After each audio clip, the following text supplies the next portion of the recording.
Hello and welcome to the latest episode of the BFG Podcast. Today we are here to talk about both Central Coast Mariners versus Wellington Phoenix men and Wellington Phoenix women versus Canberra United from this past weekend.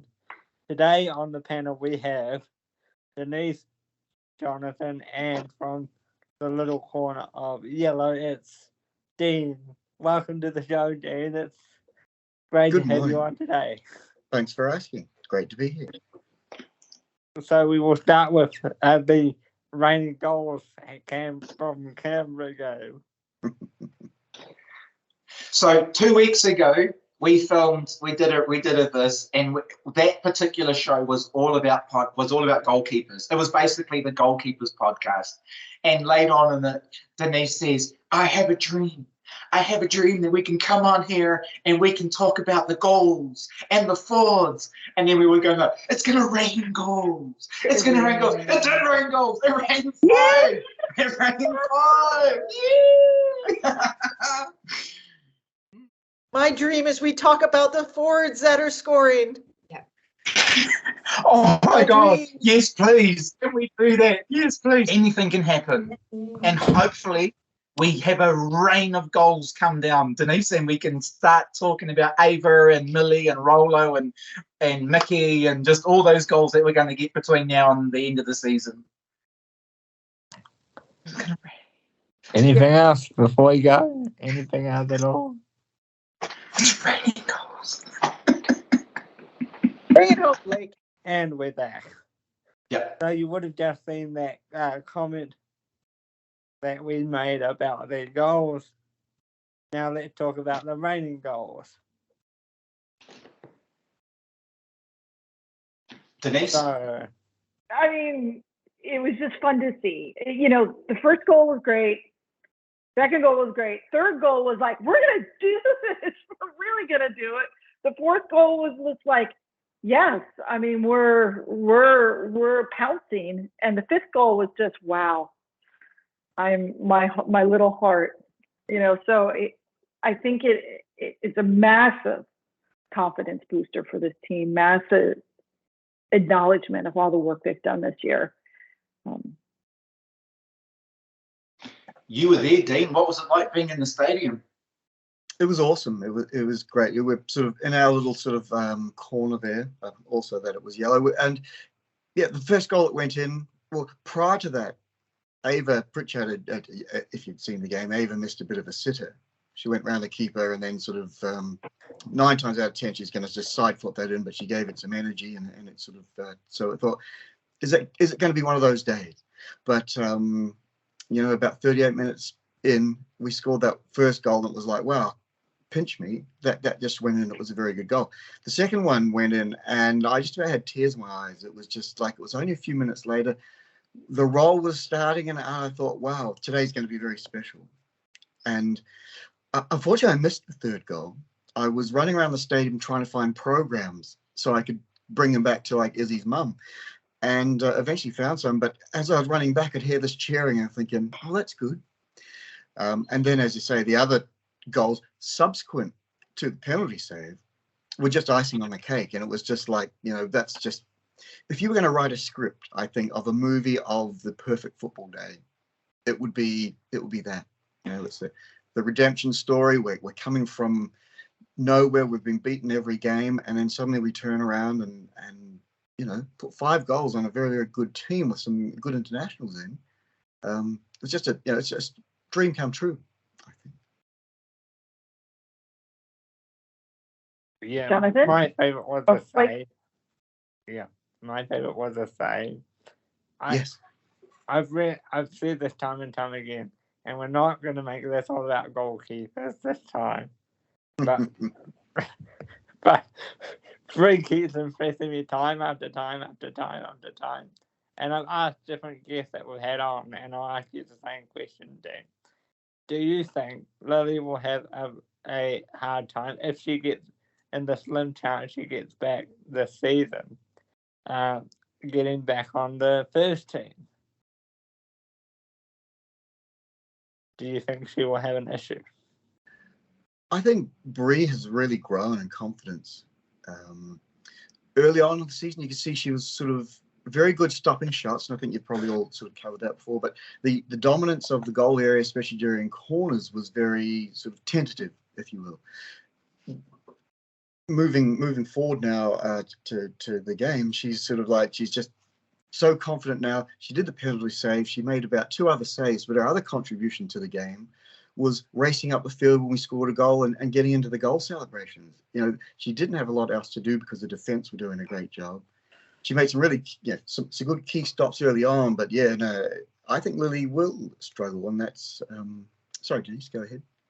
Yeah, I just wanted to talk about the goals for a second, and the one that she did get into, Brie, and celebrated, and it was an incredible sequence, the third goal. Dean, I'm sorry you missed it because it was like a thing of beauty. It was really my favorite moment of the entire match.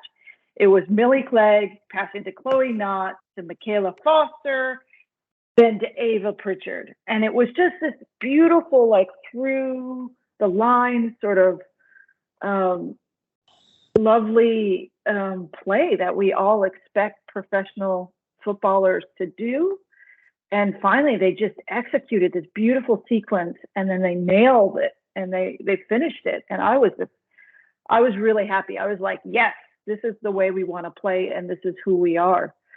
And I think Brie getting in there and celebrating that, I mean, I think she was just as pumped with that goal as her save. I mean, her save was incredible and really good, like she switched on. I mean, it was going to the right about halfway up. So it wasn't like the most like crazy save in the world, but she didn't let the pressure get to her, and I think that's a nice thing for a young keeper. So just on that, you remember when we interviewed Brie, and I said that I'd watched her, like she'd made an incredible save in the NPL. It was exactly the same. It was almost exactly the same. She stands still, she's completely focused, bang, she makes a save. Moving forward, because goalkeepers get a lot of love on this thing, we're going to move up the pitch, but I think the big difference this week was Grace Wisniewski and Izzy Gomez. Those two came on. They shored up the defence and that defensive line at kind of that midway back, which released Foster, it released Hassett, it released Ava and Millie to push forward because we had, and especially Chloe had her best game of the season. They were all able to push forward and play attacking and play beautiful football because they knew that they were safe behind them. Yeah. It was quite strange because Canberra have beaten us this season. So they've obviously got a template on how they feel that they could beat the Phoenix women's team. But I think even from kickoff, 2 minutes in, I think most of us could see that, I don't know, they weren't pressing. We had so much freedom, so much space that we could pretty much do what we like. I was just watching the replay this morning again. And yeah, the amount of time that we had on the ball and the amount of space that we had to make accurate passes was amazing. So I'm not sure what Canberra's plan was, but they didn't seem to be really at the races that day. And I think that shows how reliant they are on Grace Maher. Grace Maher is a fantastic footballer, brilliant number 6.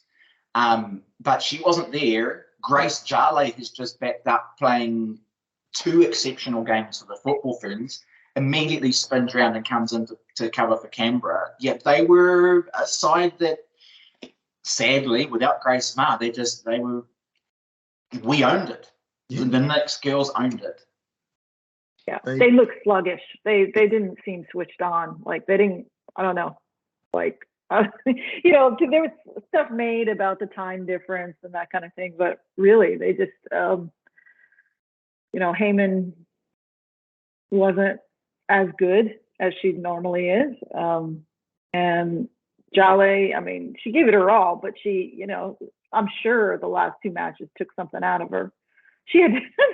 Her against Crystal Dunn. I mean, it was really crazy to watch and exhausting to watch. So even though some of her minutes were managed, the Phoenix were sharpened and Canberra was dulled. Yeah, if you look at the areas where Heyman and Jale were getting the ball, it was nowhere near where they could be taking a shot. They were also out on the wings. pretty much starved of possession. And when those two are you're sort of now without Grace Maher, but if those two are your leading international players in the squad, if they're not getting the ball, happy days for us. Unfortunate for Canberra.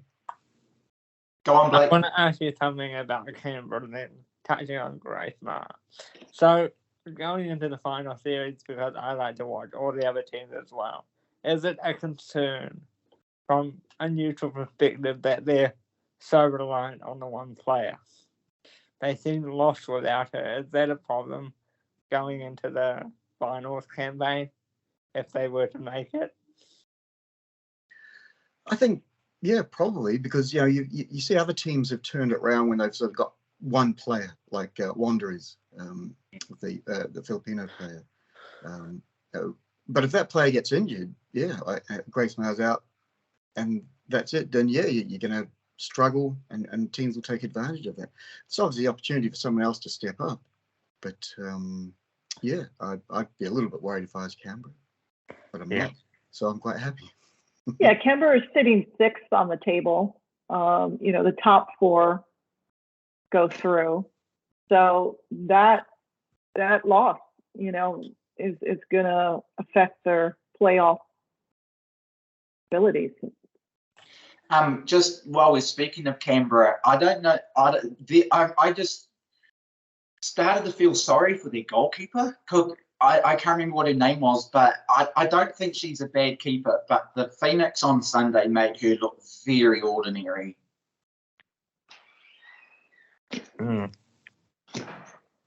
Well, you know, when a keeper looks ordinary, there's 10 people in front of her, and sometimes 11 if you count the referee. And so look, you're going to rely on those people to sort of shut that down. Having said that, I think still 3 of our goals came from corners. So we're obviously known to take advantage of the corner situations. They should be looking after their keeper, knowing that the most of our pressure is going to come from corners. Once again, the shortest player on the field scored from a corner. Go figure. Yes. Mickey Robertson getting in there. Was it her goal or did it end up an own goal? Do we know? They've given it an own goal. I was just watching a few minutes ago. I watched it again. It actually hit her shoulder. She went up for a header. Well, she didn't even have to jump. It came down, hit her shoulder, hit the player's leg on the line, and then went through the player's leg into the goal. So I think it has been called as an own goal. But I'll do a plaque for Mickey anyway, just showing that it's her goal. Popular public opinion says it's hers. Yeah. Tough reality. It just goes to show you, if you get in there, things can happen. If you're tentative on these pieces, and these set pieces should all be like scripted, get in there and have confidence, and and they did that, and I love set pieces. I think corner kicks, set pieces are the bread and butter of how to win, and you need those opportunities to happen, and again, you need a whole team to get that. But when you have those, we really to see them not wasted is good. I don't know how many times I've seen just like these terrible corners taken, and they're going into the side net, or they're going into Timbuktu, and it's nice to see that the team has gotten focused on these. There's a lot of credit there for Foster for that. Her corners are fantastic. Quite often in women's football, there's a struggle to actually sort of get a decent ball across. And with Foster taking those kicks from either side, they're a real danger. And she nearly scored a couple of times, and nearly a couple of Olympicos there where it nearly directly went in. And look, hats off. And the cool thing is that she goes with both feet, left and right, and her placement is good. I actually messaged her last week, and I was like, "Hey, Mickey, when's Nat gonna unleash you a little bit more with that attacking prowess?" And in the Canberra game, she did. Like Mickey Foster and Marissa, not quite so much Marissa, but definitely Foster, we're owning that line. And as Coach Nat said after the game, Mickey's really pushing for a Fern spot. There's no, with that, she's could be a goer. The quality's on display. World Cup, Every- Jonathan? I think she'd make the squad. I don't know that she would start, but I think she'd definitely be in the Phoenix squad. Yeah, a couple of things before we move on to the news. Isn't it interesting how from 1 week to the next we say some of these players have their worst game of the season against her, and then they do a complete 180 the next week, you know? It's quite fascinating to watch as a fan. Like, A couple of things I'd like to call out as well. Kate Taylor, back to form. Fantastic, solid at the back, building confidence. They started off doing a couple of dodgy lateral passes at the back, that the ones that always just make me have kitten. Mm-hmm. Then they started to just keep possession down the back, but move it forward, and that was the key. I think having the confidence and the ball skills down the back. Other things to just quickly mention, obviously we talk about Bree save, but when Charlotte Lancaster came on for those last 15 minutes, she was a powerhouse down the left wing. She was knocking players on their ass left, right, and centre, keeping possession, and she was magnificent. So yeah, greater time on the field awaits for her, I think, and especially my favourite is Gomez. That pass, if you saw the no look sort of reverse diagonal pass to set Betsy Hassett up for the fourth goal was fantastic. And so more game time for Izzy, please. I'm Absolutely. not saying that because we sponsor her, but yeah. She actually came and sat with us at halftime in the men's game. We had a good old chat, and she's looking a lot happier, and that's great to see.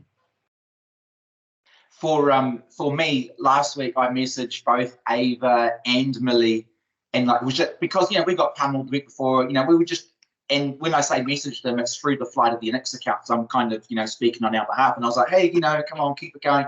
And both of them said that, it's really frustrating when you're a number 9 and not scoring.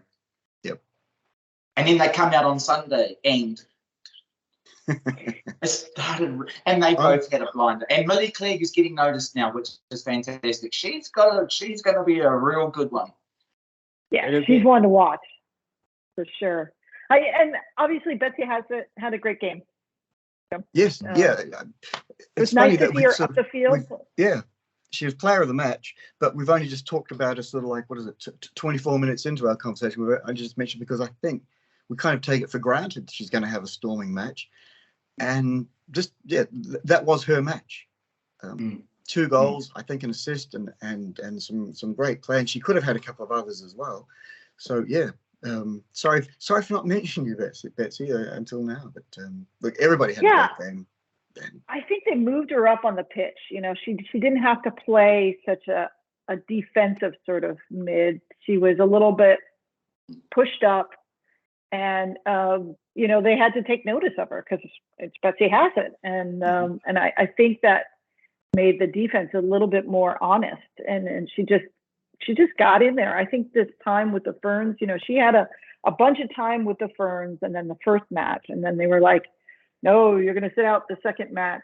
And that must have been disappointing for her to sit out the second match up in Auckland. However, she led the team to win. And, we're never going to beat the American women's or the US women's national team, I think, whether Betsy's there or not. But, for her to come back and play with us and actually get the Phoenix 3 points is thrilling. So, Blake, last comment from me on the women's game. The bit that I enjoyed and was just, I was literally sitting in my chair with emotions, was watching the celebration post-match where the Knicks women were a team. We've talked about this before Christmas. There was some trust missing. They hadn't gelled, blah, blah, blah. Sunday afternoon, they're all jumping over each other. They're giving each other piggybacks around the thing. I got a photo of Coach Nat and Lily just giving each other the most massive bear hug because that's how much it meant to everyone. And just even now, I'm just like, whew. Did you see the video of Lily and Bree doing the little dance in the warm-up? Mm-hmm. That is the sign of a team. And it was interesting because she said in the post-match presser that on the tape that she said the pressure has been lifted off my shoulders. And I thought, I don't know what you think, Denise, but if I thought that was a very poignant comment to make. The pressure has been lifted off my shoulders. That really stuck with me. Yeah. I mean, listen, we've all been in teams, whether it's at work or like when we were younger. You know, when things aren't going right, they start looking around, they start blaming people, they start blaming each other. And, you know, the coach is a big focus of that. And we've all agreed, you know, that now Natalie Lawrence is a good coach. I mean, she's one of the best that New Zealand has to offer. And she has been guiding this team with a particular style of football. And she hasn't parked the bus. She hasn't done things that she hasn't wanted to. And they, you know, she expects them to win. And when they don't, the pressure is overwhelming. And the pressure, I can't even imagine being her. You know, pressure is overwhelming when you haven't won a match. And, you know, the fans aren't quite as forgiving around that. And so I do. Your point is point on that the pressure has been lifted from Natalie and the belief is there. And then she can lead her squad from belief. It wasn't my point. It wasn't my point. It was a quote that she had in the presser. So I quite like. So just on that, and I'm gonna. This will be my last comment. Well, probably. I think, you know, like Nat has openly said that, like, they got Greenie, so Chris Greenacre, who's the academy coach, he came in, and when Chris came in, we saw a bit of a change in the playing style. Like, we almost we should have beaten Adelaide in that game. And then more recently, Uffy has been showing more interest and become like a mentor as well for Nat. And so that relationship is starting to grow. So Nat's now even, like, the club are starting to really wrap themselves around Nat and around that women's team. And it showed up on Sunday. Because I think what Nat may have been missing before was the ability to communicate with the whole team. Because, you know, we had the Ferns who come in late and they're experienced professionals and they approach the game a certain way. And then you've got all these 17, 18, 19-year-olds who you have to communicate with in a different way because they don't know what professional football life is like. But I think now Nat's found the secret sauce. She's found the key to unlocking how to communicate with the whole team so they get it. So credit to David and Chris and Greenie and Uffy for making that time and helping. And ultimately, it cheers us up too. And final comment from me. So we've got Brisbane this week, so can we keep that momentum going? I think we can. Depending on the weather, it's supposed to be very hot up there, so that might sort of have an influence.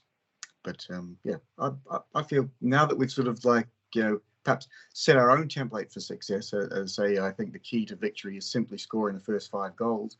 It's just as easy as that. I'm going to have to learn that dance. I think when we're finished here, we've stopped recording. Give us about 10 minutes to learn that. Take me through it. Well, I'm sure we're going to need it again. Rain. My inside guy who predicted about 3 weeks ago that we would beat Canberra reckons we'll likely to get a draw against Brisbane because Brisbane are a step up and Brisbane at home. So a win would be beautiful. I don't think we'll get a loss. I'm pinning on a draw. Sounds like we've both got the same inside guy. So Brisbane is 7th on the table. I mean, there's no reason we can't beat them. Yeah. Let's move on for a few minutes on to the Central Coast game before we finish this. So the men play Central Coast. The Central Coast were without one of their influential players as well, Jason Cummings. And again, I noticed then that they really struggled again without him. They seem to be another team that's very reliant on him. Yeah. It's kind of unusual that because, you know, he's a striker you think your influential players are going to be sort of like midfielders or defenders, and so if your striker's not getting the ball, he can't sort of really do much. But yeah, again, they weren't really at the races, very much like Canberra. Maybe they flew over on the same plane or something like that and picked up some sort of bug, because it was like the Phoenix men's team were ready. They were all over it, and Mariners weren't really at the races. Yeah, I felt the same when they had Growing Wall in the team. Exactly. They were very reliant on him too. So that was really interesting that a lot of these teams are very reliant on certain players, whether it be the men, the women, or so forth. Something else that I noticed is until he got injured, Clayton Lewis had a decent game as well. The Water's really coming into form. David Ward doing well. So all our attackers are doing well on the men's side as well. Yeah, and Kellen Elliott looking fantastic. And hard to pick anybody out who had a bad game, actually. I was obviously in dreamland already because we've just won 5-0. So everything I viewed was through rose-tinted glasses. But yeah, look, just watching that game, it was just, I didn't feel the nerves that I normally do. Yes, we did concede late and we parked the bus towards the end, which is sort of like obviously Uffy's plan, perhaps. But it doesn't do much for your nerves and especially when the game goes for like 97 minutes or however long it did. Just extra nervousness. I mean, we were doing the Zavada tequila chant. We thought, we'll do that. We'll start that at about 85 minutes. And we'll keep it going until full time. And then they gave us extra time. So it was going on for about 15 minutes, which was fantastic. But it was just a great game to be there. Mariners didn't really offer much. We could have had a few more goals. But, I'll take a 2-win game at home. The Mariners seem to be a very hot and cold team. Yeah, as long as they beat everybody else that's sort of around us on the table, I don't mind. But again, that's a team much like the Phoenix. They're punching above their weight. They've got limited resources, and they're doing well. And I suppose if I'm going to have a second team, it will be the Mariners because I kind of live fairly close to Gosford. But I think the Mariners, they just weren't at the races on the day, and I don't know why. But happy for the Phoenix to grab 3 points. What do you think about Benny Inkalolo as a player? I really like him for the Mariners too. He's good.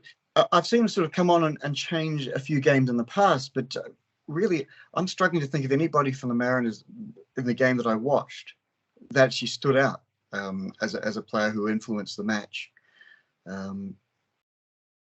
My favorite player is Josh Nisbet because we're about the same height, and so I always sort of follow him. He's living my professional football dream, and that, so he's about the one Mariner that I sort of do kind of track and keep an eye on. But yeah, there was nobody else in that squad in the match on Sunday last that really sort of caught the eye as being influential. So do you reckon the Water's really found his feet now that he's scored quite a few games in a row? Yeah, look, that combination with Cryer. Yep, he's looking the goods now. You could compare him, if he tried with Killian Sheridan a couple of seasons ago, just a big striker whose main asset was height. That didn't really sort of work well. I think it was just one goal in X amount of games. But Zawada now has really found his feet. His confidence is sky high. He's a star. The crowd love him now. There were doubts in a couple of games previously when he missed 6 goals and didn't score any. But since then, he's doing really well. So I think Zawada is the goods. And even if he's not, the goals that he scored shows that he should be considered one of our better players in the last season. And a couple of things finally. So the discipline has been interesting because we've had a lot of fighting, and I think Jonathan's going to come and join us for this time. we've had a lot of fighting at the end of games recently, and I don't know what's causing it. Last 3 games, fighting, boom, boom, boom, maybe even last 4, and it's really interesting. So what's changing that mentality that's making them so upset? Because they seem to be getting more and more vicious every game, and that's not good for our game. I agree. Jonathan, do you want to? The one comment that I made a comment on social media, and I said, if you're going to pick a fight with anyone on the field, why would you pick the biggest player in the Phoenix? Ollie Sale is a big, tall, strong guy. If you're going to pick a fight, do it with someone like Jan Sass or Alex Rufer, someone who's not going to get upset.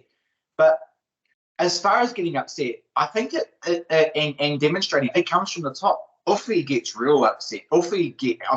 Some of his language, you would not take your kids to sit behind the Phoenix bench, So I think some of that does spill over into the players. In the game on Sunday, the Mariners player kicked, he came in with a high boot, collected Ollie in the hand. Ollie got upset, and rightly so. The week before, Ollie jumped in on someone else's argument that was already underway, so that was probably not so good.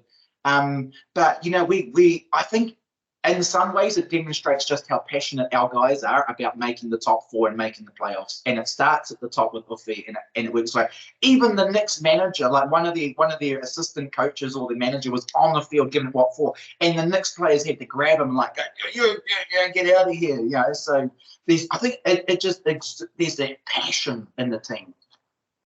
So you don't think the club has a lot of aggression going at the moment? It's just a lot of passion. I think it's passion coming.